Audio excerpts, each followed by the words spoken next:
کیا کرتے تھے کہ یہ کوئی عام شخص نہیں بلکہ اللہ کا نبی آ رہا ہے. یہ میرے آقا کا اخلاق تھا, یہ میرے آقا کی سیرت تھی, یہ میرے آقا کا کریکٹر تھے. آج ہم نے حضور کی سیرت کو چھوڑ دیا ہے, ہم نے حضور کی زندگی کو چھوڑ دیا ہے. آج بھی ہمیں چاہیے ہم حضور کی زندگی کو پڑھیں, حضور کی سیرت کو پڑھیں. یہ محفل میلاد ہمیں یہی درس دیتا ہے کہ ہم حضور کے اخلاق کو پڑھیں کہ حضور نے اپنے کے ساتھ کیا سلوک کیا ہے, غیروں کے ساتھ کیا سلوک کیا ہے, اپنے بچوں کے ساتھ کیا سلوک کیا ہے, اپنی بیویوں کے ساتھ کیا سلوک کیا ہے. اور تاریخ کے اندر آتا ہے کہ میرے آقا کریم صلی اللہ تعالی علیہ وسلم اپنی بیویوں کے ساتھ کام کیا کرتے تھے, اپنے گھر کے کام کیا کرتے تھے, اپنی ازواج مطہرات کے ساتھ گھر کے کام کر لیا کرتے تھے, آٹا گوندھ لیا کرتے تھے, اپنے جوتوں کو سیدھا کر لیا کرتے تھے, اپنے کپڑوں کو صاف کیا کرتے تھے, اپنی بیویوں کے ساتھ ہاتھ بٹایا کرتے تھے. یہ میرے آقا کا اخلاق تھا. بتاؤ جب ایک خاوند اپنی بیوی کے ساتھ اس کے ساتھ مل کر کام کرے گا, بتاؤ وہ گھر اجڑے گا یا وہ گھر بنے گا؟ جب اپنی بیویوں کے ساتھ, اپنی بیٹیوں کے ساتھ, اپنے بچوں کے ساتھ جو اچھے اخلاق سے پیش آئیں گے, یہی ہمارا گھر, ایک اسلامی ماحول ہمارے گھر کے اندر پیدا ہو جائے گا. حضور نبی کریم صلی اللہ تعالی علیہ وسلم ایک مرتبہ گھر میں تشریف لاتے ہیں. حضور کیا دیکھتے ہیں کہ حضرت عائشہ جو حضور کی بیوی تھی پانی پی رہی ہے. حضور نے کہا عائشہ جس پیالے سے تم پانی پی رہی ہو اسی پیالے میں سے میرے لیے بھی پانی بچانا. حضرت عائشہ جس پیالے سے پانی پی رہی تھی, حضرت عائشہ نے اس پیالے میں پانی پی کر آدھا پانی بچا لیا. حضور اندر تشریف لاتے ہیں, حضور نے وہی پیالہ لے لیا اور حضور نے اسی پیالے سے ہاتھ میں لے کر اس پیالے کو چاروں طرف سے دیکھنے لگے. سبحان اللہ. حضرت عائشہ نے فرمایا میرے سرتاج اب اس پیالے کو کیا دیکھ رہے ہیں؟ حضور نے فرمایا عائشہ میں دیکھ رہا ہوں کہ جہاں پر پانی پیتے ہیں وہ تیرے ہونٹ لگ رہے ہیں, میں سوچتا ہوں میرے ہونٹ بھی وہیں پر لگے. نعرہ تکبیر, نعرہ رسالت, نعرہ رسالت, میلاد النبی زندہ باد. سبحان اللہ. کہ عائشہ جہاں پر تیرے ہونٹ لگے ہیں میں سوچتا ہوں کہ میرے ہونٹ بھی پانی پیتے ہیں وہاں پر بھی لگے. یار جس کا اخلاق اپنی زوجہ ازواج کے ساتھ, اپنی بیویوں کے ساتھ بھی ایسا ہو کہ ان کے ہونٹ جہاں پر لگے ہو حضور وہاں سے پانی پینے کی تمنا کرتے ہو. بتاؤ جو امت کے لیے درس تھا کہ جب ایک نبی ہو کر, ایک مالک و مختار ہو کر جب اپنے گھر میں اس کا یہ کریکٹر ہو, اپنے گھر والوں کے ساتھ یہ انداز زندگی ہو, تو امت کو پھر اپنے گھر میں کیسا انداز اپنانا چاہیے. آج ایک خاوند اپنی بیوی کے ساتھ کیا سلوک کرتا ہے. اگر کبھی کھانے میں نمک تیز ہو جائے, چائے میں نمک تیز ہو جائے, یا سالن میں تھوڑا سا تیل کم ہو جائے, بیچاری بیوی اس کی موت آ جاتی ہے, اس کی خیر نہیں رہتی ہے. میں کہتا ہوں کہ حضور کی سیرت پڑھو کہ حضور اپنی بیوی کے ساتھ کیا سلوک کیا کرتے تھے, اور حضور کی بیویاں بھی حضور کے ساتھ کیا اخلاق سے پیش آیا کرتی تھی. اور آج ہمیں ضرورت ہے کہ ہم اپنے گھروں کے اندر سرکار کی سیرت کو اپنائیں, سرکار کی زندگی کو اپنائیں, اپنے معاشرے کے اندر سرکار کی سیرت کو پھیلائیں, اپنے بچوں کو سرکار کے اخلاق کی تعلیم دیں. جب ہم اپنے بچوں کو, اپنے ازواج کو, اپنی بیویوں کو, اور خود بھی جب سرکار کی سیرت کو پڑھیں گے, سرکار کے اخلاق کو پڑھیں گے, تو یہ ہمارا اسلام آج بھی زندہ ہو سکتا ہے. یہ ہمارے مسلمان آج بھی پوری دنیا پر حکومت کر سکتے ہیں, لیکن کس بنیاد پر؟ اخلاق کی بنیاد پر. آج ہم مسلمانوں کا اخلاق بگڑ چکا ہے. آپ مجھے بتاؤ, ایک بھائی دوسرے بھائی کا دشمن ہو چکا ہے, ایک باپ بیٹے سے دشمن, بیٹا باپ سے دشمنی کر رہا ہے, پڑوسیوں سے دشمنی ہے, علماء سے دشمنی ہے, بزرگوں سے دشمنی ہے. بتاؤ یہ ہمارا ماحول کیسے سدھرے گا؟ کیا سرکار نے ہمیں یہی تعلیم دی تھی؟ سرکار کا اپنے پڑوسیوں کے ساتھ کیا سلوک ہوا کرتا تھا؟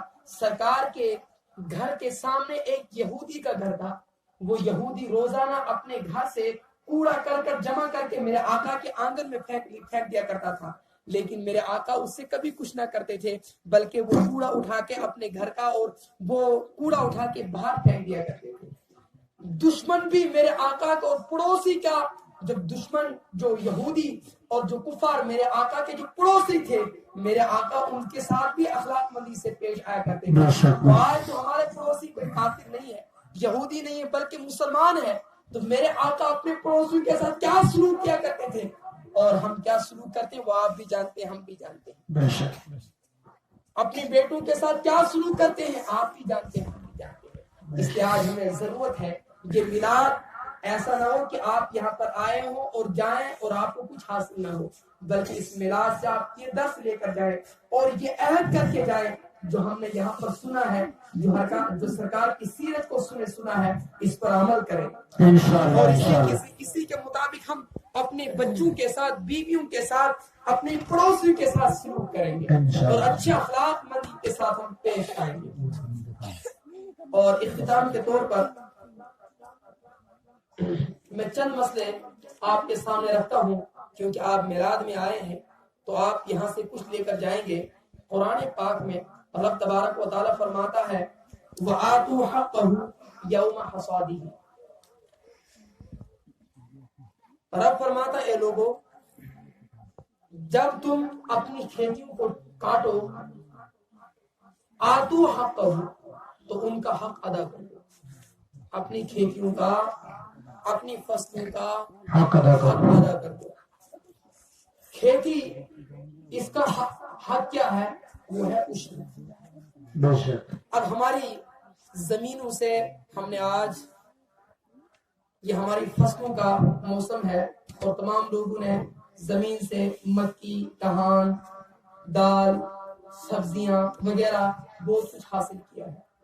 اب یہ رب تبارک و تعالیٰ کی دی ہوئی نعمت ہے، لیکن رب تبارک و تعالیٰ نے ہمیں دی ہے، لیکن اس کا رب نے ہم پر حق بھی رکھا ہے. اور وہ حق کیا ہے؟ وہ ہے عشر.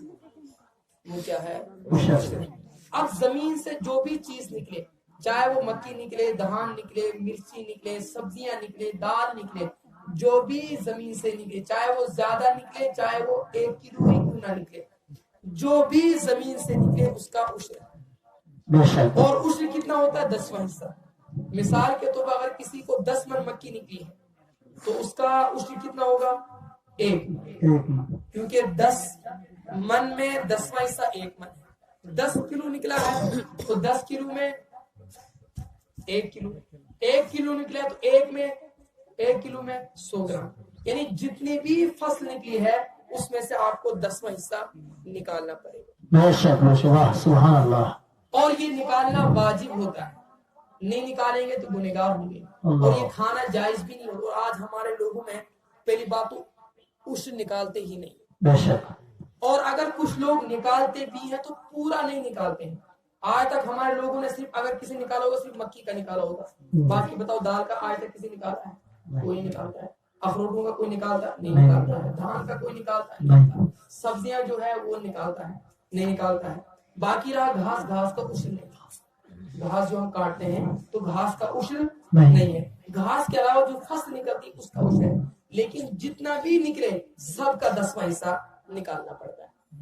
تو پہلی بات تو نکالتے نہیں. اور اگر کچھ لوگ نکالتے وہ پوری فصل کا نکالتے ہیں. یہ آپ مہربانی کر کے، یہ عشر ہم پر واجب ہوتا ہے، یہ عشر آپ نکالا کریں. نہیں نکالیں گے یہ ہمارے لیے، آپ مجھے بتاؤ، آپ کو 10 من مکی نکلی، 10 من میں سے 1 من آپ کو اللہ کا حق ہے اور یہ آپ کو کھانا جائز نہیں ہے، یہ جائز نہیں ہے. اب بتاؤ یہی 10 من، یہی 1 من جب ان 10 منوں میں نکلے گا، مل جائے گا، وہ ان 9 منوں کو بھی کیا کرے گا؟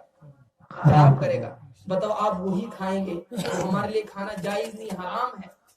جب یہی آپ حرام کھائیں گے، اور رب حدیث پاک میں سرکار نے فرمایا جو حرام کا 1 لقمہ کھاتا ہے، حرام کا 1 لقمہ کھاتا، 1 لقمہ 40 دن اس کی عبادت ہی قبول نہیں. استغفر اللہ العظیم. استغفر اللہ.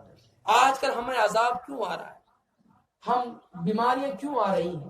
مصیبتیں کیوں آ رہی ہیں؟ پریشانیاں کیوں آ رہی ہیں؟ گھروں کے اندر لڑائیاں کیوں ہیں؟ ناچاکیاں کیوں ہیں؟ ساس بہو میں لڑائی کیوں ہے؟ میاں بیوی میں لڑائی کیوں ہے؟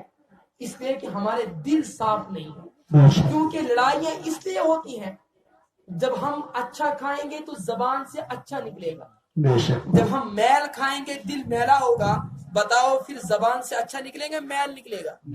جب زبان سے گندی نکلیں گی تو پھر ضروری بات ہے ساس بہو میں لڑائی ہوگی، میاں بیوی میں لڑائی ہوگی، بیٹا باپ میں لڑائی ہوگی، ماں بیٹی میں لڑائی ہوگی. کیوں؟ اس لیے کہ ہمارا کھانا ہی پاک نہیں ہے. تو یہ رکھیں یہ ہمارے لیے کھانا جائز نہیں ہے، یہ اش نکالنا آپ پر واجب ہے. سو میں آ گیا؟ جی. اب یہ دینا کدھر ہے؟ کیونکہ مساجد میں تو لگتا نہیں ہے، کیونکہ مسجد یہ اللہ کے پاک گھر ہے اور پاک گھروں میں پاک کمائی لگتی ہے. اور یہ عشر ہو، زکات ہو، صدقہ فطر ہو، یہ مال کا میل ہوتا ہے. اور میل جو ہے یہ اللہ کے پاک گھر میں نہیں لگتا ہے، پاک گھر میں پاک کمائی لگتی ہے. تو آپ ایسا کریں یہ عشر جو آپ کے محلے میں جو غریب ہو، مساکین ہو، یتیم ہو، لاچار ہو، ان کو دیں. اور اگر کوئی محلے میں ایسا نہیں ہے تو پھر آپ کے اہل سنت والجماعت کے جو آپ کے مدارس چلتے ہیں، جو آپ کے علاقوں میں چلتے ہیں، وہ آپ دے دیں. اس میں آپ یہ صورت کر سکتے ہیں کہ اگر آپ مکی نہیں دے سکتے ہیں، دان نہیں دے سکتے ہیں، اخروٹ نہیں دے سکتے ہیں، وہ خود ہی رکھ لیں، اس کی قیمت آپ دے دیں. مثال کے طور پر 10 من مکی نکلی ہے تو 10 من میں سے 1 من آپ کو نکالنا ہے، تو وہ 1 من آپ خود ہی رکھیں، اس 1 من کی قیمت آپ ادا کر لیں. بے شک. اخروٹ آپ خود ہی رکھیں، جتنا نکلا اس کا 10واں حصے کی جو قیمت بنے گی وہ آپ دے دیں. تو جس طریقے سے بھی آپ ہو سکیں برائے مہربانی آپ میلاد سے یہ مسائل سیکھ کر جائیں اور یہ درس لے کر جائیں کہ ہم نے آج اس پر ضرور عمل کرنا، انشاءاللہ خود بھی عمل کرنا ہے اور جو لوگ نہیں آئے ہیں ان کو بھی یہ پیغام پہنچانا ہے. بے شک. کیونکہ جب ہم حلال کھائیں گے ہمارے ایمان قوی ہوگا، ہمارے ایمان میں قوت آئے گی تو رب بھی راضی ہو جائے گا، رب کا رسول بھی راضی ہو جائے گا. سبحان اللہ. جب اللہ اس کے رسول راضی ہو گئے پھر دنیا میں ہمیں کوئی تکلیف نہیں دے سکتا. بے شک. اور دوسرا مسئلہ یہ اعلان ہے کہ ماہور میں بٹنگ والی مسجد جہاں پر ہمارے الطاف صاحب جو یہاں کے بھی آپ کے خطیب ہیں تو جس مسجد میں امامت کرتے وہاں پر بھی 27 نومبر بروز بدھوار میلاد النبی کانفرنس ہے، اس میں بھی آپ شرکت کریں. باقی رب تبارک و تعالیٰ سے دعا ہے کہ رب تبارک و تعالیٰ ہمیں زیادہ عمل کرنے کی توفیق عطا فرمائے. ایک مسئلہ اور سنیں آپ لوگ. یہ آج کیونکہ آپ آئے ہیں ہو سکتا ملاقات ہو یا نہ ہو لیکن پیغام آپ تک پہنچتا رہے اور ہماری یہی کوشش ہے کہ آپ میلاد میں آئیں تو کچھ مسائل بھی سیکھ کر جائیں. ہمارے آج یہ کیونکہ یہ شادیوں کا موسم ہے اس وقت اور شادی میں بھی ہماری کافی غلط رسمیں ہوتی ہیں. پہلی بات ہماری شادی سنت کے مطابق نہیں ہوتی ہے.